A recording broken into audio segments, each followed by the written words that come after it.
귀한 날 주신 하나님께 감사를 드립니다.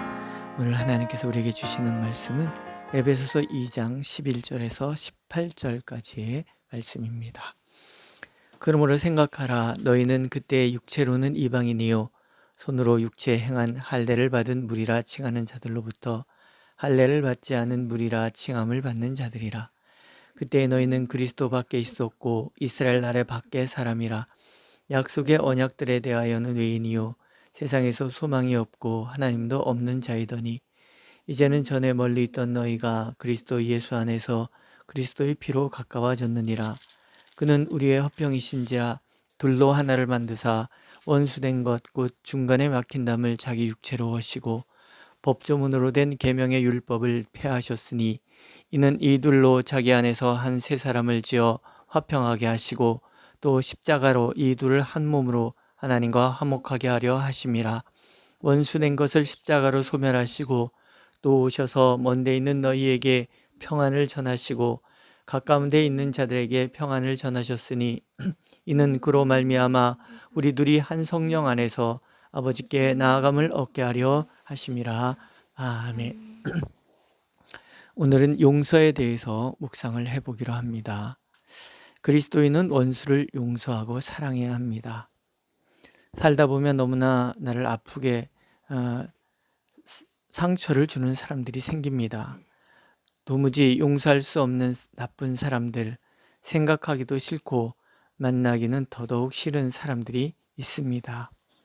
그런데 예수께서는 원수를 사랑하며 너희를 박해하는 자들을 위하여 기도하라고 말씀하십니다.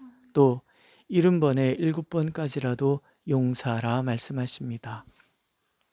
생각해보면 그것은 너무나 힘든 요구입니다. 용서하고 싶지만 결코 용서할 수 없는 것들이 있기 때문이고 내게 너무나 깊은 상처를 누군가를 어떻게 용서할 수 있단 말입니까? 또 용서하고 싶지만 용서가 잘 안 되기 때문이기도 합니다. 그럼에도 불구하고 예수께서는 용서할 수 없는 자들, 용서할 수 없는 것들을 용서하라고 말씀하십니다.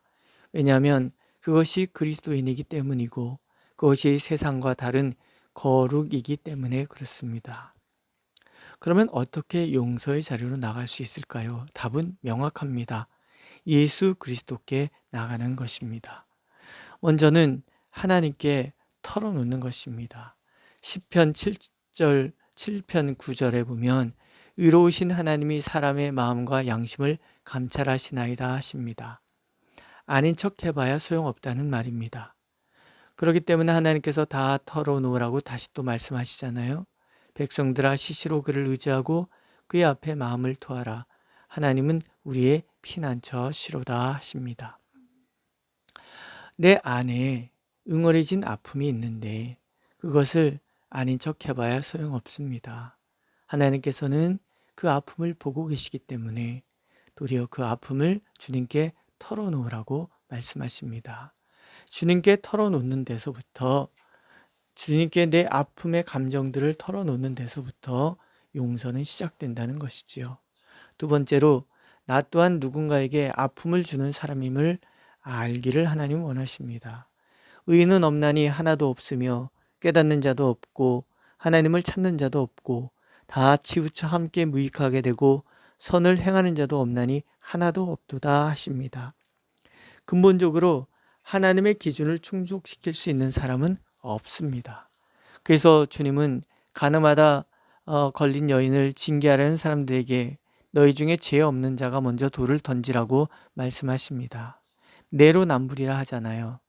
나나 너나 다를 바가 없는데 다르다고 생각하는 순간 우리는 이런 모순 또는 이런 위선에 빠질 수밖에 없습니다. 하나님께서는 우리가 그런 사람들임을 자각하라 하십니다. 그래서 내가 누구인지 내가 하나님 앞에서 어떤 사람이었는지를 보라 하십니다. 세 번째는 예수 그리스도께서 받으신 십자가의 희생을 바라보는 것입니다. 예수께서 용서에 대해서 말씀하시면서 1만 달란트 빚진 자의 이야기를 비유로 들려주시지요. 과장입니다. 용서는 나의 죄의 무게를 아는 데서부터 시작된다는 것을 강조하시기 위함입니다. 죄 없으신 분이 나의 죄의 무게를 감당하시기 위하여 십자가에서 흘렸던 그 피의 무게, 그리고 십자가에서 부르짖으셨던 그 고통의 외마디를 바라보라는 것입니다. 그리고 그 십자가를 바라볼 때만이, 그 사랑의 의미가 내 마음에 파고들 때만이 그 십자가는 나를 용서의 자리로, 화평의 자리로 이끈다는 것을 믿으라 하십니다. 마지막으로 내가 할 수 없는 용서를 그분이 할 수 있도록 맡기는 것입니다. 예수님만이 모든 갈등, 모든 전쟁, 모든 다툼, 그리고 모든 미움을 해결할 수 있으십니다. 오늘 말씀을 보십시오. 그는 우리의 화평이신지라 둘로 하나를 만드사 원수된 것 곧 중간에 막힌 담을 자기의 육체로 허시고 하십니다. 결코 하나 될 수 없는, 원수같이 갈라진 둘이 하나가 되는 놀라운 사건, 그것이 십자가입니다. 예수께서는 화목의 제물로 당신의 육체를 내어주심으로 이 땅에 화평의 길을 여셨습니다. 하나님과 사람, 사람과 사람 사이의 모든 담은 예수께서 십자가에서 보혈을 흘릴 때 모두 무너져 내렸습니다. 그러므로 예수 그리스도를 내 마음에 모시기만 하면, 그분께 우리의 원수된 마음을, 또 그 아픔을 내어드리기만 하면 평화의 왕 예수 그리스도의 능력과 사랑이 우리를 용서의 사람, 화평의 사람으로 바꾸어 주실 것입니다. 예수께서는 우리의 모든 갈등의 자리를 마냥 덮어두지 않기를 원하십니다. 그것을 마음 깊이 감추고 그것 때문에 오히려 내가 무너지지 않기를 원하십니다. 술꾼들은 술 한 잔으로 모든 갈등을 풀어낸다고 합니다.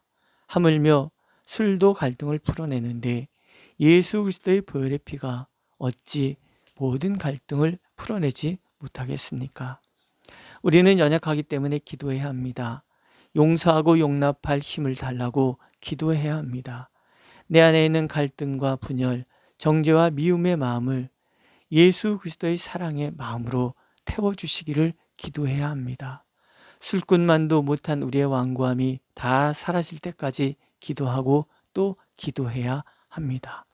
그러면 평화의 주님께서 우리 안에 놀라운 평강을 채워 주실 것입니다. 그렇게 십자가의 능력을 소유함으로 모든 막힌 담들을 무너뜨리는 우리가 되길 하나님께서는 오늘 간절히 원하고 계십니다. 기도하겠습니다. 하나님, 용서하며 살게 하여 주옵소서. 그러나 하나님, 우리가 용서하기가 얼마나 힘든 사람인 것을 주님께서 아십니다. 나에게 아픔을 준 그 모든 사람들, 또 그 응어리들을 주님께 털어놓는 데서부터 용서가 시작된다고 말씀하셨사오니, 또한 내 자신이 얼마나 주님 앞에서 죄악된 존재인지, 그 나의 무거운 죄를 위하여 주님께서 십자가에서 고통을 받으셨고 외마디 비명을 지르실 수밖에 없었다는 것, 그것을 바라볼 때만이 우리가 용서의 자리로 나가는 줄로 믿습니다. 주님, 우리가 용서하는 사람이 되게 하여 주옵소서. 그렇게 주님의 화평을 가슴에 품고 화평을 향하여 나가는 우리 교회가 될 수 있도록 하나님, 우리를 불쌍히 여겨 주옵소서. 예수님의 이름으로 기도드렸습니다. 아멘. 하늘에 계신 우리 아버지, 아버지의 이름을 거룩하게 하시며 아버지의 나라가 오게 하시며 아버지의 뜻이 하늘에서와 같이 땅에서도 이루어지게 하소서. 오늘 우리에게 일용할 양식을 주시고 우리가 우리에게 잘못한 사람을 용서하여 준 것 같이 우리의 죄를 용서하여 주시고 우리를 시험에 빠지지 않게 하시고 악에서 구하소서. 나라와 권능과 영광이 영원히 아버지의 것입니다. 아멘.